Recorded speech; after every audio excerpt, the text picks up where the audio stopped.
নমস্কার। গত 13 তারিখে আমরা পুরীতে আসি এবং আমরা চান্দুকা প্যালেসের হোটেলে আমরা চেক ইন করি এবং আগামী 17 তারিখ আমাদের চেক আউট আছে। কিন্তু এই মাঝের এই কটা দিন আমরা খুব দারুণভাবে এখানে কাটালাম।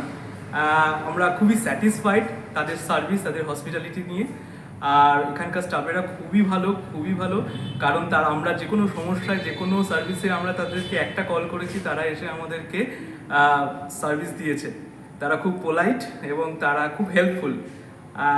আপনাদের বলবো, যারা আপনারা আসতে চাইছেন পুরী, অবশ্যই আসুন এবং চান্দুকা প্যালেসেই উঠুন, কারণ চান্দুকা প্যালেসের একদম লোকেশনটা খুব ভালো জায়গায়, কারণ পুরী স্টেশন থেকে একটু কাছে আর একদম পাশেই আছে কিন্তু জগন্নাথ টেম্পল। তাই আপনারা অবশ্যই আসবেন। আমিও তো যখনই নেক্সট টাইম আসবো এখানে ওঠারই চেষ্টা করবো। ধন্যবাদ, নমস্কার। Thank you.